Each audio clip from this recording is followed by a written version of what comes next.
কোরআনুল কারীমের মধ্যে সংশোধন, জাহান্নাম থেকে বাঁচা, এর প্রথম জিম্মাদারি দিছে আল্লাহ তাআলা নিজেকে। ইয়া আইয়ুহাল্লাযীনা আমানু কু আনফুসাকুম, কু আনফুসাকুম, এই যে এক নম্বর, হে ঈমানদারগণ নিজেকে বাঁচাও জাহান্নামের আগুন থেকে। এরপরে সিরিয়াল আছে ওয়া আহলিকুম, এরপরে সিরিয়াল হলো পরিবারের সদস্যদেরকে বাঁচাও। এরপরের সিরিয়াল হলো ওয়া আনদির আশিরাতাকাল আকরাবিন, নিকটতম আত্মীয় স্বজনদেরকে ভয় দেখাও। এরপরে হলো লিতুনদিরা উম্মাল কুরা ওয়া মান হাওলাহা, নিজ এলাকা এবং এলাকার আশপাশের জনগোষ্ঠীদেরকে আল্লাহর ভয় দেখাও। এরপরে হলো উখরিজাত লিন্নাস তা'মুরুনা বিল মা'রুফ ওয়া তানহাউনা আনিল মুনকার, গোটা বিশ্ব মানবতাকে আল্লাহর ভয় দেখাও, আল্লাহর কথা বলো।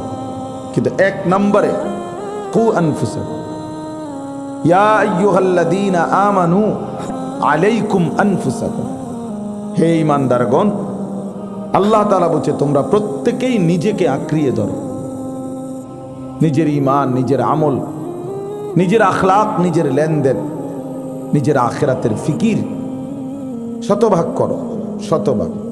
মনে রাখবেন এটা, আমি একটু শক্ত বলছি আর কি,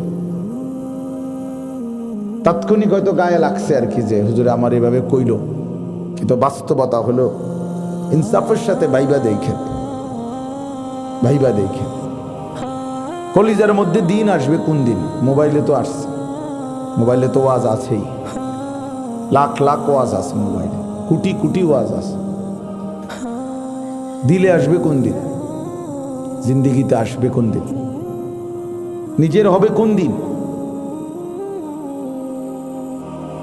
সমস্ত আম্বিয়ায়ে কেরাম আদম আলাইহিস সালাম থেকে নিয়ে আখিরি নবী পর্যন্ত প্রত্যেকেই উম্মতের জন্য ফিকির করছেন দিবানিশি, কিন্তু নিজের ব্যাপারেও আলাদাভাবে আল্লাহ তাআলার কাছে দোয়া করছেন, প্রস্তুতি নিছেন, প্রস্তুতি নিছেন। সারাদিন নবী সাল্লাল্লাহু আলাইহি ওয়াসাল্লাম মানুষকে কালেমার দাওয়াত দিতেন, রাত্রি গভীরে একাকী আল্লাহ তাআলার ইবাদত করতেন,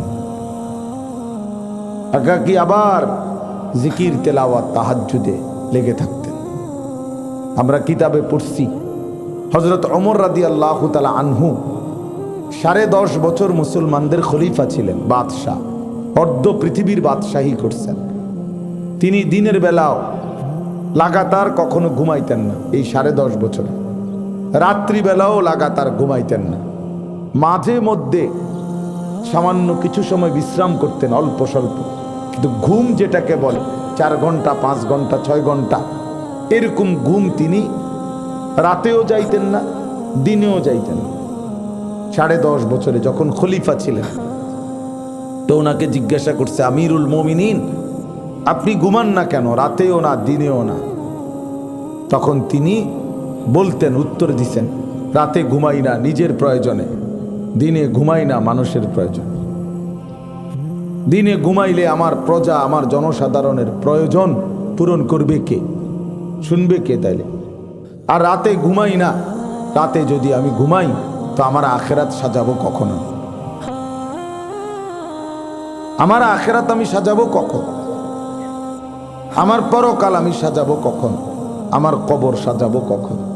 এই জন্য রাতে ঘুমাই না নিজের প্রয়োজনে, দিনে ঘুমাই না মানুষের প্রয়োজন। এই ছিল ফিকির। তাইলে যারা যত বেশি সত্যিকার অর্থে মানব দরদি, নিজেকে বাদ দিয়ে না, নিজেকে বাদ দিয়ে কোনো সুযোগ নাই, কোনো সুযোগ নেই। এটা হিসাব রাখতে হবে। আমার শায়েখ আরিফ বিল্লাহ আল্লামা মুফতি মুশতাকুন নবী কাসিম হুজুর আমারে সব সময় কথা বলছে, মাওলানা এই মাহফিল 10 মিনিট 20 মিনিট দেরি হইতে পারে, কিন্তু নিজের নামাজ নিজের জামাত ভুলে যায়েন, ভুলে যায়েন। বরং নিজের ফিকিরও রাখবেন যে আমার নামাজ, আমার জিকির, আমার তাসবিহ, আমার তিলাওয়াত সামান্য হোক আমাকে সেটা করতেই হবে, আদায় করতে হবে। এই জন্য বাপ ওয়াজ শোনা উচিত, নিজের ফিকির 1 নম্বরে রাখা। আমার সংশোধন হব কোন দিন? আমরা যেখানে আছি এখানেই জীবন থেমে যাবে নাকি এর চাইতে আগাবে, এটা ফিকির করা উচিত। ওয়াল তানজুর নাফসুম মা কদ্দামাত লিগাদ, আল্লাহ তাআলা বলেন, হে ঈমানদারগণ, ইত্তাকুল্লাহ, আল্লাহকে ভয় করো।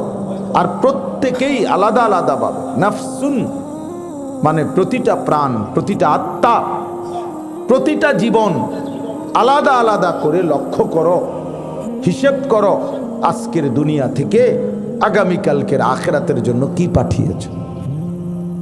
ও মানুষে বাহাবা দিছে, এটি বাদ দাও। মানুষে কইছে বিরাট নেতা, বিরাট হুজুর, বিরাট বক্তা, আন্তর্জাতিক খ্যাতি সম্পূর্ণ, একবারে বৈরবের ফুল, যমুনার ব্রিজ।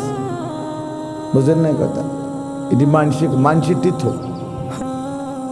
নিজে হিসাব করো, আসলে আমার আখিরাতের পুঁজি কোথায়। মা কদ্দামাত লিগাদ, আগামীকালকের আখিরাতের জন্য আজ কি পাঠিয়েছ। এই জন্য আল্লাহ তাআলা বলছেন, আলাদা আলাদা বলছেন, ওয়াল তানজুর নাফসুন লা তাজিরু ওয়াজিরাতুন বিজরা উখরা।